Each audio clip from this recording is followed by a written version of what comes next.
कल क्या हम लोग सुने थे, समय ही नहीं बचा आज।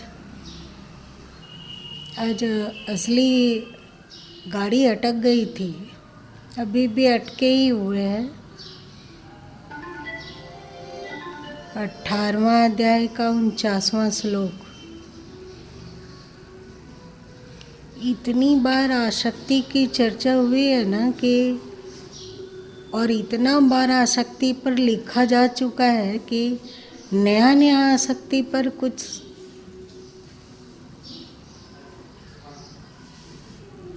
सोच पाना बहुत समय साध्य हो जाता है। एक ही बात को इतना बार कहा गया है ना,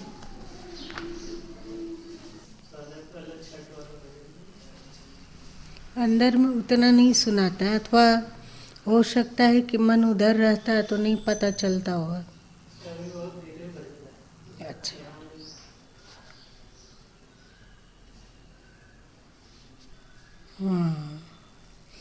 अशक्त बुद्धि सर्वत्र जित्तात्मा विगत स्पृहा नैष्कर्म्य सिद्धिं परमां संन्यासेनाधिगच्छति। सर्वत्र आसक्ति रहित बुद्धि वाला, स्पृहा रहित, स्पृहा मतलब स्पृहा मतलब हाँ, कामना, इच्छा, नैष्कर्म्यं सिद्धिं परमां,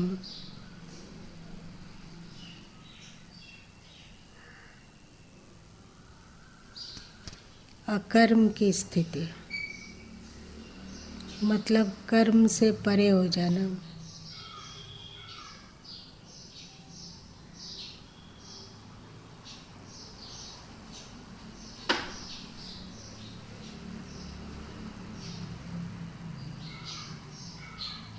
पहला ही तो पॉइंट आसक्ति।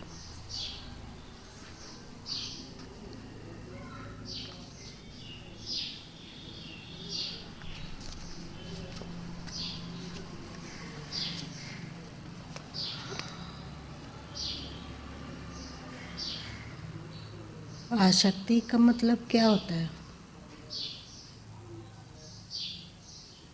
लगाओ,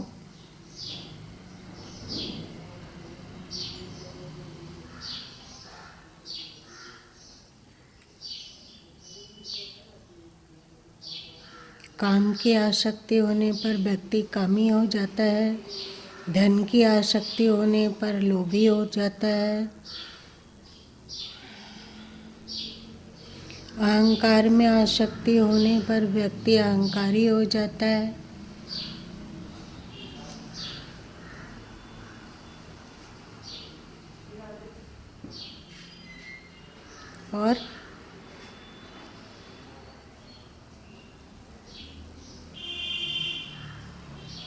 पर ईश्वर पर आसक्ति होने से वो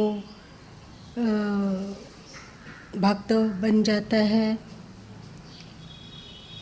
और शांति पर आसक्ति होने से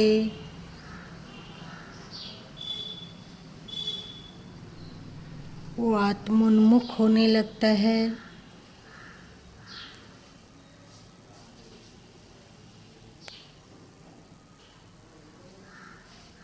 और सद्गुरु पर आसक्ति होने से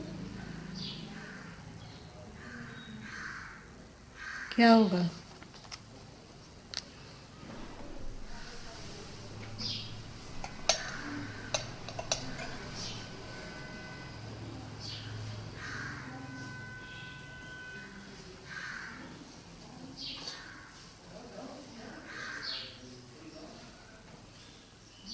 बताओ।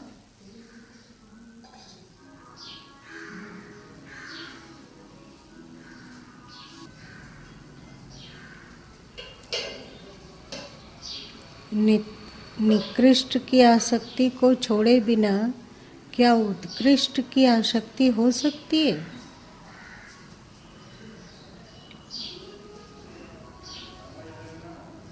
कि एक साथ दोनों चल सकता है, उत्कृष्ट में भी आसक्ति और निकृष्ट में भी आसक्ति।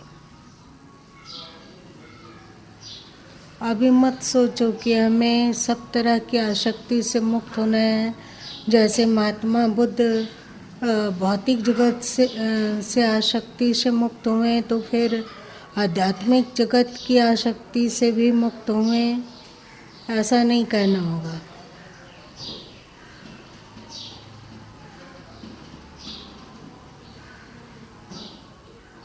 शुरू में ऐसा कहने पर कि जब गैस को बंद ही करना है तो फिर जलाना ही क्या।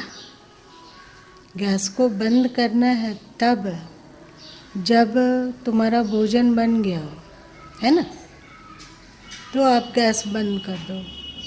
उसी तरह निकृष्ट की आसक्ति को छोड़ने के लिए उत्कृष्ट की आसक्ति को पकड़ना होता है। और उत्कृष्ट और निकृष्ट की आसक्ति एक साथ नहीं हो सकती है। जैसे हमें छत पर पहुंचना है तो धरती को पकड़े रहने की आसक्ति से मुक्त हुए बिना क्या हम पहुंच सकते हैं वहाँ छत पर? मतलब नीचे तला की आसक्ति छोड़े बिना क्या हम छत पर पहुंच सकते हैं? तो पहले निकृष्ट की आसक्ति को छोड़ने के लिए उत्कृष्ट की आसक्ति का आधार लेना होता है। भौतिक जगत की स्पृहा से मुक्त होने के लिए हमें आध्यात्मिक जगत में आसक्ति होनी होती है कि हम उस तत्व को प्राप्त कर लें जहाँ शांति ही शांति है। हम उस स्थिति को प्राप्त कर लें जहाँ हमें अपने स्वरूप का ज्ञान हमेशा बना रहे।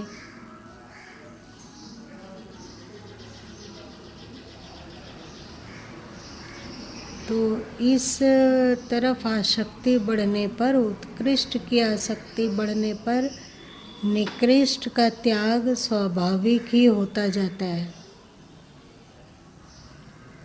और ये भूल ही जाओ कि उत्कृष्ट और निकृष्ट एक साथ रह सकता है। तुलसीदास जी क्या कहें, जहाँ काम तहाँ राम नहीं, जहाँ राम नहीं काम, तुलसी कबहु न रही सके, रवि रजनी एक ठाम।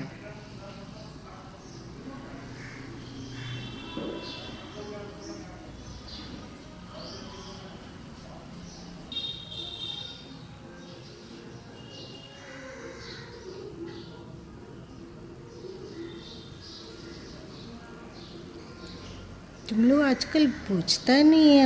हम लोग केवल अभी तक दृष्टि प्रधान साधन सुने हैं, फिर श्रवण प्रधान साधन है, फिर श्वास प्रधान साधन है।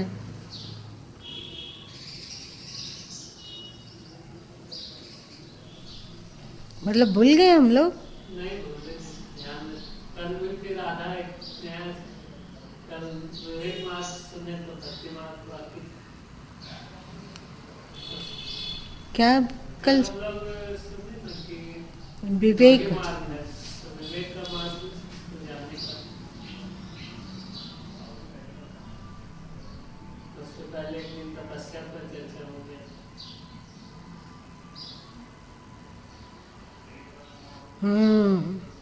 तपस्या की चर्चा करते हुए सामने भवन में बोला गया था क्या? तपस्या की ऊर्जा को अगर भक्ति से नहीं जोड़ा जाए तो जो ऊर्जा बनता है वो पतनकारी शैतान से जुड़ जाएगा, अहंकार और पतन हो जाएगा वही ऊर्जा से। वैसे ही आसक्ति भी एक ऊर्जा नहीं है। भौतिक पदार्थों से जुड़ता है तो वो अशांति देने वाला बन जाता है, और यदि गुरु गोविंद से जुड़ता है तो वो शांति और आत्मज्ञान की ओर मोड़ देता है। ऐसा नहीं ऐसा होता है कि नहीं होता है?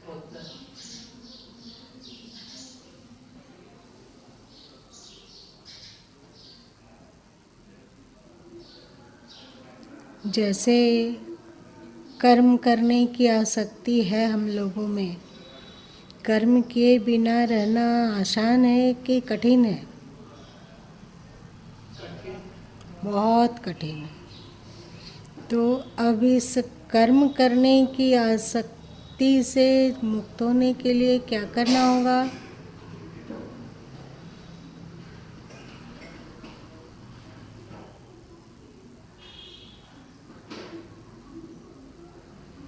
बताओ जल्दी। गुरु गोविंद कर्म हो तो मतलब सद्गुरु के लिए हो। इसको कृष्ण जी बोले यज्ञार्थ कर्म।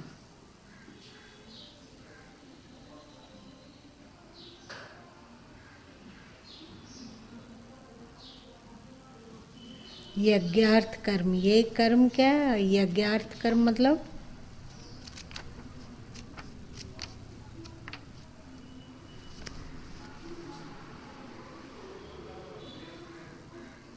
आज तो ज्ञान सूत्र भी नहीं लिखे, तो यज्ञार्थ कर्म उसी में लिख डालेंगे।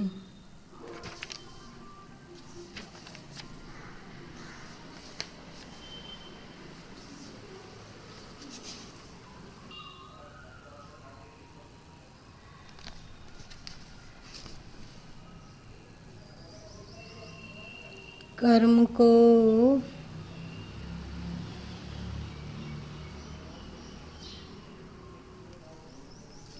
पचासवें में कहते हैं, जो कि ज्ञान योग की परानिष्ठा है, 19 नैष्कर्म्य सिद्धि को जिस प्रकार से प्राप्त होकर मनुष्य ब्रह्म को प्राप्त होता है, उस प्रकार को हे कुंती पुत्र तू संक्षेप में ही मुझसे समझ।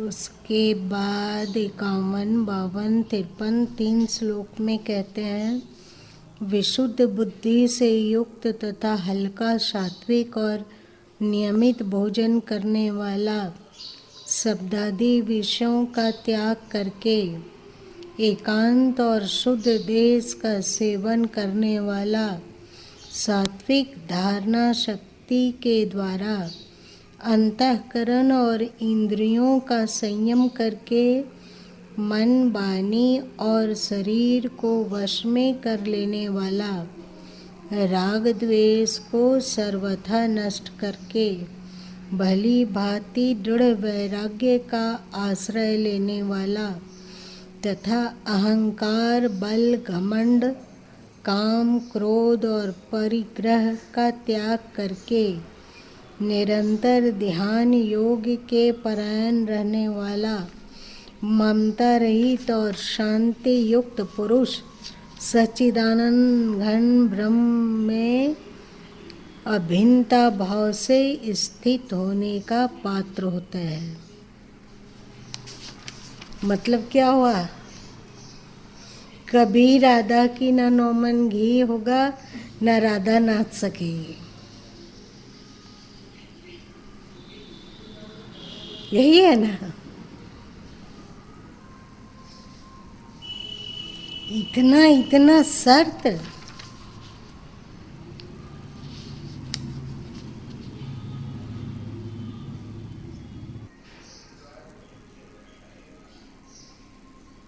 फिर कहते हैं खतरनाक बात, उपर्युक्त प्रकार से मुझ में चित्त वाला होकर तू मेरी कृपा से समस्त संकटों को अनायास ही पार कर जाएगा, और यदि अहंकार के कारण मेरे वचनों को न सुनेगा तो नष्ट हो जाएगा। ये क्या करना? सच्चाई है। गीता हम लोग के लिए उपयोगी क्यों होगा? कृष्ण जी इतना उपदेश के उनके मूल उद्देश्य में था कि तू युद्ध कर, यही ना? युद्ध कर, और अर्जुन युद्ध नहीं करना चाहता था, तो हम लोग तो ऐसे कोई सैनिक है नहीं, और न ऐसी परिस्थिति प्राप्त है कि हम लोग युद्ध में डट जाएं। तो फिर हम लोगों के लिए गीता का क्या उचित?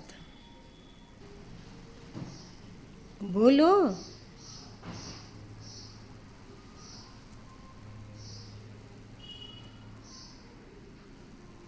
हम लोगों को भी युद्ध करना चाहिए। हम लोगों के मन में अनेक भाव हैं, अनेक क्रियाएं हैं, अनेक आसक्तियां हैं, अनेक विकार हैं। उन विकारों को पराभूत करने के लिए युद्ध करना होगा। जब तक या तो हम मोह से युद्ध से भागेंगे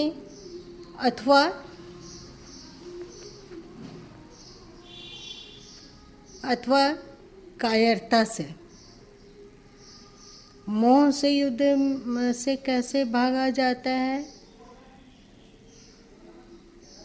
अरे भाई, हम इसी स्वभाव में जीते आए हैं, ये स्वभाव मेरा अपना है। जिसमें मन की खुशी मिलती है वो हम करेंगे भाई,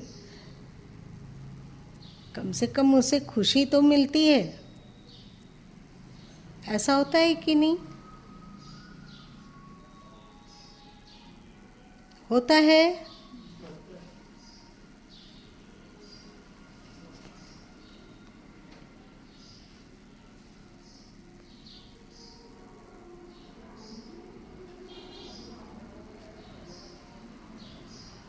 जैसे अमित कई बार बोल चुका है कि अध्यात्म में उतरने से कभी कोई शांति का अनुभव तो होता नहीं है, तो उसमें प्रवृत्ति नहीं होती है। और भौतिकता में जाने पर कम से कम खुशी तो मिलती है, अच्छा लगता है ना? बोला है तो अच्छा लगता है। तो अच्छा लगने में तो स्वाभाविक है, इसमें हमें अच्छा लगता है।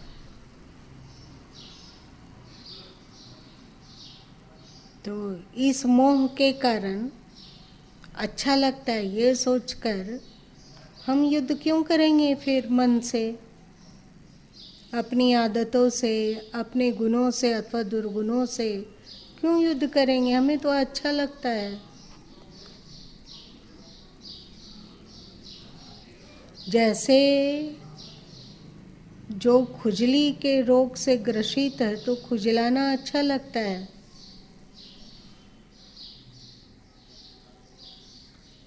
तुम लोगों को कभी खुजली हुआ है?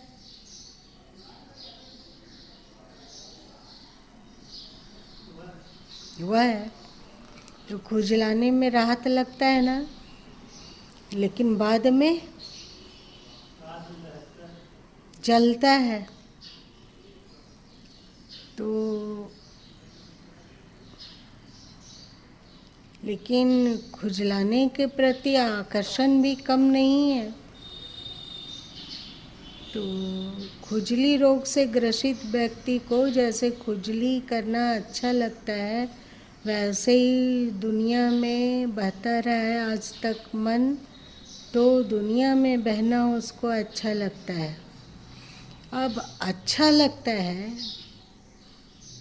इससे युद्ध करना होगा।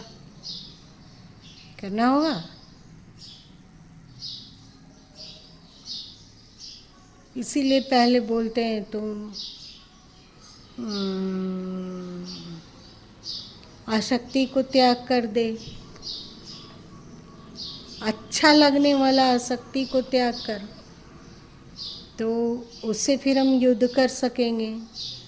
अभी पांडवों को है कि ये मेरे परिजन हैं, चाहे दुष्ट है, चाहे नीच है, चाहे किसी भी तरह है, पर कौरव मेरे भाई हैं, यही ना कह रहा अर्जुन। इसीलिए मैं उन पर हथियार नहीं उठा सकता। जैसे वहाँ अपने परिवार का मोह है, वैसे यहाँ हम लोगों को अच्छा लगने से मोह है। वो अच्छा लगना हमारा पतन करेगा कि उत्थान करेगा, इससे कोई मतलब नहीं है। बस अच्छा लगना चाहिए। तो ये जो अपनापन है, ये जो आसक्ति है, इससे पहले युद्ध करना होगा।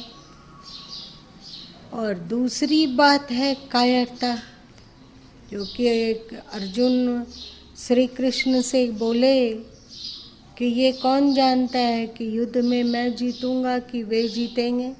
बोले ना, मैं जीतूंगा कि वे जीतेंगे। तो हम लोग मन से युद्ध करने का बिगुल नहीं फूंक सकते हैं। क्यों? क्यों? क्योंकि जैसे ही फूका गया है तो मन जीत गया हमेशा। हाँ। और ये भय हो जाता है हमेशा कि फिर फूकेंगे फिर जीत जाएगा वो। तो अब कृष्ण जी क्या बोलेंगे इसमें कि ये भी निश्चित नहीं है कि वो जीतेंगे कि हम जीतेंगे। निश्चित तो पक्का नहीं है, लेकिन श्री कृष्ण 11वें अध्याय में अपना विराट रूप दिखाकर बताएं कि जिस पर तुमको विजय प्राप्त करना है वो पहले से ही मेरे द्वारा मारा जा चुका है। बोले तू केवल निमित्त बन जा। तो क्या जिससे हम लोगों को युद्ध करना है वो भी पहले से ही भगवान उसको मार चुके हैं? जल्दी बताओ।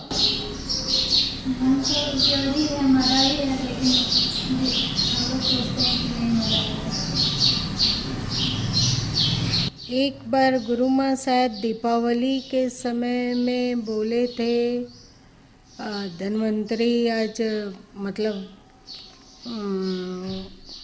समुद्र मंथन से धन्वंतरी निकले और फिर अमृत का कलश निकला। तो बताए थे कि अमृत का पान वे देवताओं को कराएं और दुष्टों को नहीं कराएं। तो जो दैविक गुण है वो तो अविनाशी है, वो मर नहीं सकता है। और भगवान पहले ही उसको अमृत नहीं दिए, मतलब वो मरेगा ही। तो ये जो 11वें अध्याय में श्री कृष्ण बतलाए कि तू जिसे विजयी समझ रहा है उसे मैंने पहले ही मार दिया है, तू निमित्त बन जा। तो समुद्र मंथन वाली घटना से यह स्पष्ट होता है कि भगवान पहले ही असुर मतलब असुरी स्वभाव, दोष, दुर्गुण इत्यादि को अमृत से वंचित करके मार चुके हैं ना। अब हम लोगों को निमित्त बनना है। लेकिन फिर भी हम लोग कायरता के कारण बार बार ये लगता है कि वो जीतेगा कि हम जीतेंगे, तो वो जीतेगा या हम जीतेंगे, इसके परिणाम से हमको कोई लेना देना नहीं है ना। जया जयो कहा गया है ना। जय और अजय मतलब पराजय, इसकी बात को छोड़कर तू कर्तव्य समझकर युद्ध कर। अब ये क्या हुआ? क्या तुम लोग समझ रहे हो?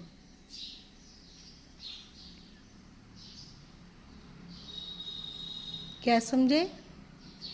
मतलब हम जीतेंगे कि मन जीतेगा इसको सोचना छोड़ दो, और जो कर्तव्य है युद्ध करने का उसको करो और अपनी पूरी शक्ति लगा कर करो। अर्जुन पूरी शक्ति लगा के किया कि कम शक्ति लगा के किया? पूरी शक्ति को लगा के युद्ध किया। तो हम लोगों को भी पूरी शक्ति लगा के युद्ध करना है। मन जीते चाहे हम जीते, कम से कम हमारे अंदर में युद्ध का संस्कार तो बना कि जो अनुचित है मतलब जो निकृष्ट है उससे हमारा युद्ध का तो संस्कार बन रहा है ना। उसको सहज तो हम स्वीकार नहीं कर रहे हैं। तो ये भी आने वाले किसी न किसी जन्म में हमें विजयी बनाएंगे।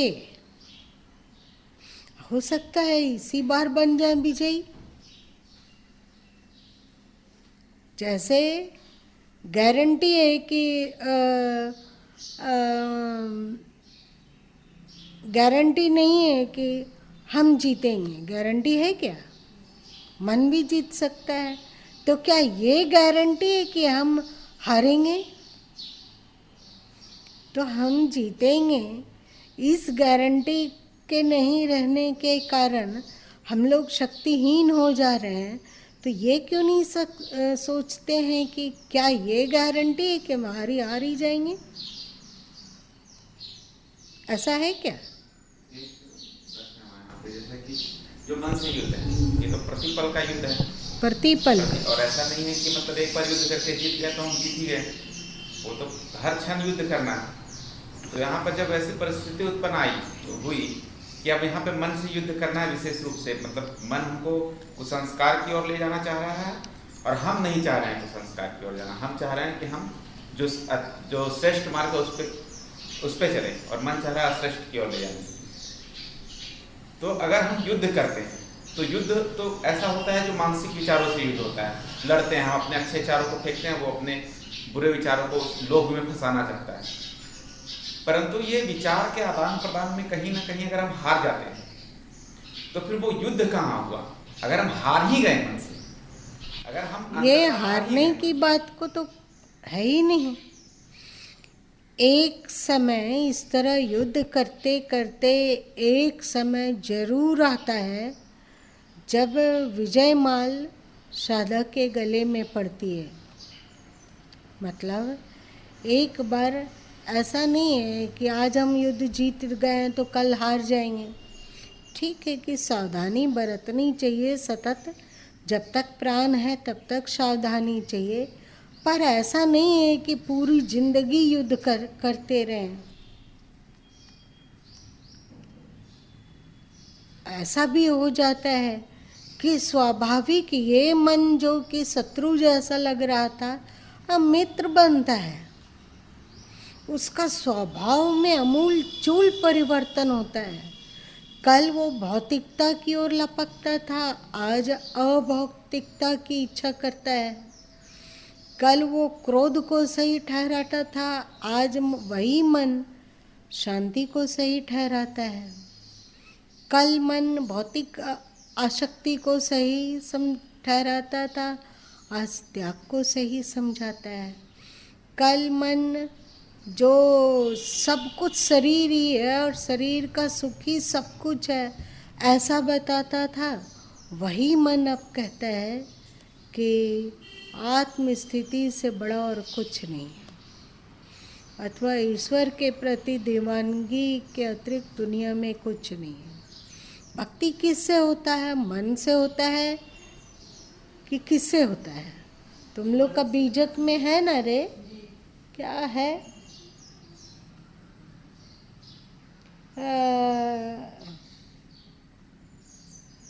मन का भक्ति का मर्म उन्होंने जाना कुछ है जिसके द्वारा, जिसमें बताया गया शब्द के अंतर्गत कि भक्ति भी मन के द्वारा ही होता है।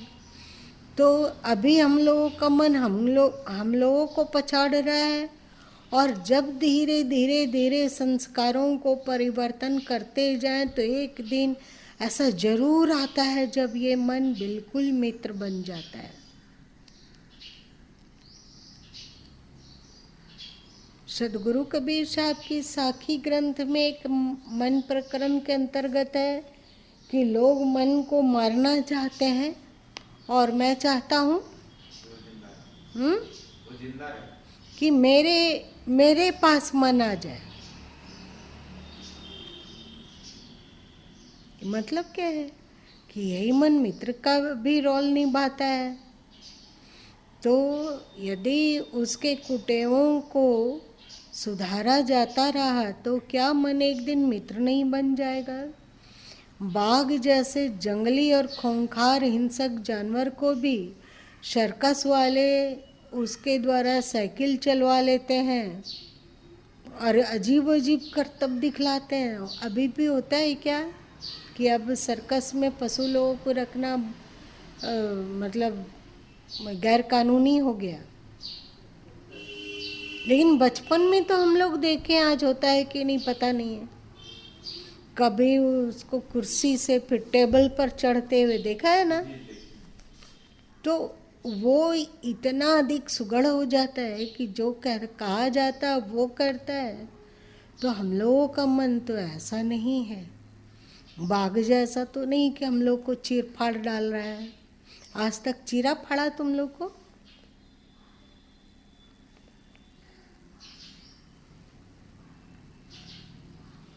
यदि चीर फाड़ भी डालता है तो भी बाद में फिर से कहता है, ललक पैदा करता है कि नहीं अध्यात्म में कोई चीज है, अथवा मन पर विजय प्राप्त हो इसकी वांछा ही क्यों जागेगी? ये कौन जगवा रहा है? मन ही तो जगवा रहा है। तो फिर इसको परिष्कृत करने की कोशिश करो। इस तरह कायर की तरह अपना हथियार मत डालो।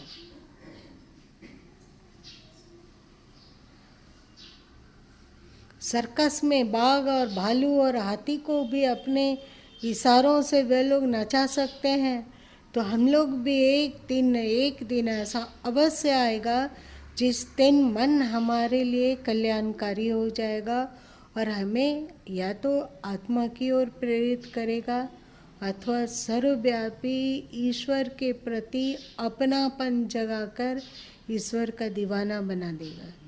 यही मन मनो मनुष्यानाम कारणम बंध मोक्ष, इसका संदेश में यही तत्व छुपा हुआ है कि नहीं? तो जैसे वहाँ पर श्री कृष्ण अर्जुन को युद्ध करने कह रहे हैं, तो ये संदेह मत रखो कि हम लोग तो युद्ध के मैदान में हैं ही नहीं, तो हम लोगों के लिए गीता कौन सा उपयोगी हो गया? हम लोग भी युद्ध के मैदान में हैं, है कि नहीं है? है। तो कायरता छोड़ो और मोह भी छोड़ो और समता में स्थित होकर युद्ध को करो।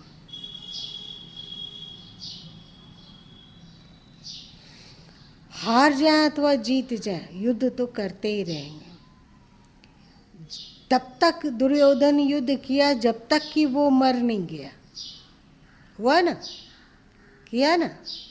तो हम लोग भी जब तक मर नहीं जाएंगे तब तक युद्ध करते रहेंगे।